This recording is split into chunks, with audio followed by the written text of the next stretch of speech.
Assalamualaikum warahmatullahi wabarakatuh. Halo para hadirin sekalian, apa kabarnya? Semoga baik, amin, alhamdulillah. Baiklah, perkenalkan nama saya Yeni Amalia. Saya dari Universitas Islam Negeri Antasari Banjarmasin. Saya mahasiswa pasca sarjana dari jurusan Manajemen Pendidikan Islam. Pada kesempatan kali ini, saya mendapatkan tugas dari mata kuliah Manajemen Informasi Sistem Basis Data dalam Tata Kelola Pendidikan Islam, yang mana mata kuliah ini dihimpun oleh dosen Ibu Dr. Dina Hermina MPD. Pada kesempatan kali ini, saya akan menjelaskan konsep dasar manajemen informasi dalam pendidikan Islam, yaitu pengertian dasar informasi, data, dan juga basis data.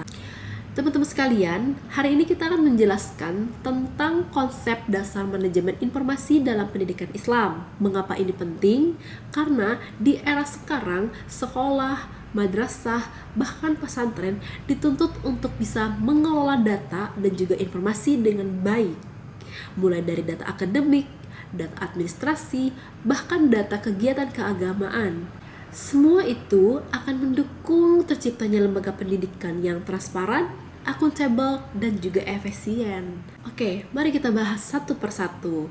Yang pertama adanya data. Data adalah berupa fakta mentah yang belum diolah. Data bisa berupa angka, tulisan, bahkan catatan sederhana.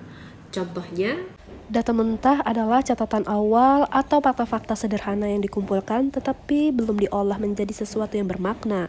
Data ini masih berdiri sendiri dan belum bisa langsung dipakai untuk mengambil keputusan. Seperti contoh, ini adanya biodata mahasiswa atau biodata siswa, adanya susunan nama, tempat tanggal lahir, jenis kelamin, nama ibu, tanggal lahir, agama, kewarganegaraan, NIK, adanya NISN, NPWP, dan lain-lain. Contohnya, di sekolah kita sering menjumpai daftar nilai semester yang masih kosong seperti ini. Bentuknya baru tabel, hanya kolom-kolom nama dan lingkup materi, tanpa adanya angka nilai di dalamnya. Ini disebut data mentah karena hanya format pencatatan saja. Contoh lain adalah yaitu lembar checklist kontrol ibadah harian siswa. Kita hanya melihat tanda checklist pada hari tertentu, tanpa tahu berapa jumlahnya, bagaimana perbandingannya, atau siapa yang rutin dalam beribadah. Ini juga masih berupa data mentah, jadi dapat disimpulkan bahwa data mentah adalah bahan baku awal. Ia masih sederhana, belum memiliki makna yang jelas dan perlu diolah lebih lanjut agar bisa berubah menjadi informasi yang berguna. Selanjutnya, pengertian dari informasi. Informasi adalah data yang sudah diolah, disusun, dan diberi konteks sehingga bermakna. Informasi yang memberikan gambaran nyata yang dapat digunakan untuk pengambilan keputusan dalam lembaga pendidikan. Contohnya, ini September, nanti ada yang sakit berapa, izin apa, sama yang ini ada. Oh ini nih yang banyaknya.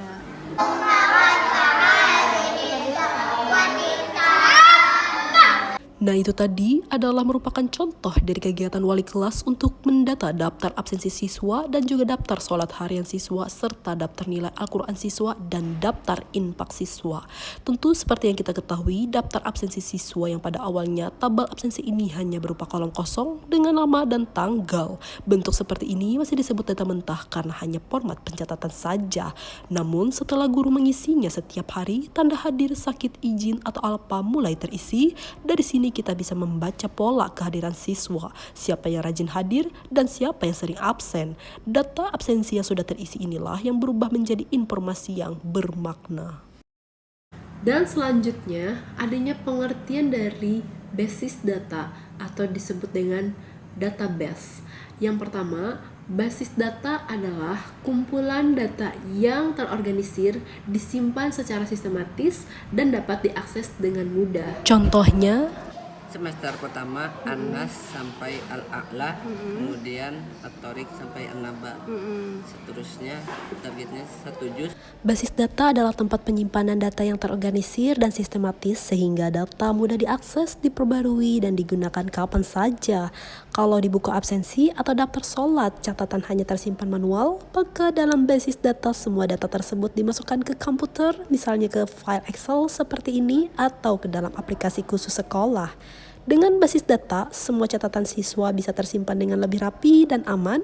Kita bisa menyimpan biodata siswa, absensi harian, nilai ujian, hafalan Al-Quran, hingga catatan kegiatan ibadah dalam satu sistem. Contoh nyata, dengan basis data, guru tidak perlu membuka buku absensi satu persatu. Cukup mengetik nama di komputer, maka akan langsung muncul data kehadiran, nilai rata-rata, bahkan perkembangan hafalan Al-Quran.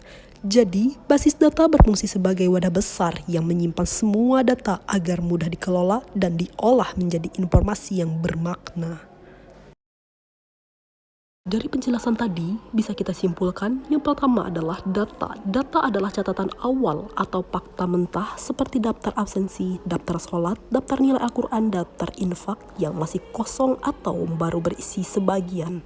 Yang kedua, adanya informasi. Informasi adalah data yang sudah diolah dan diberi makna, misalnya laporan absensi siswa, rekapan ibadah harian, atau grafik perkembangan hafalan Al-Quran. Yang ketiga, adanya basis data. Basis data adalah wadah atau tempat penyimpanan semua data secara rapi dan terorganisir, sehingga bisa diakses kapan saja untuk membantu guru dan sekolah mengambil keputusan. Semua proses ini adalah bagian dari manajemen informasi yang membuat sekolah dan lembaga pendidikan Islam lebih transparan, efisien, dan amanah dalam mengelola data siswa.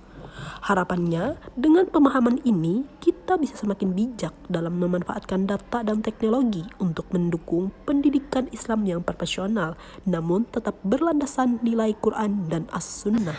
Demikianlah yang dapat saya sampaikan. Semoga video ini dapat memberikan manfaat serta informasi kepada para hadirin sekalian yang sudah menonton.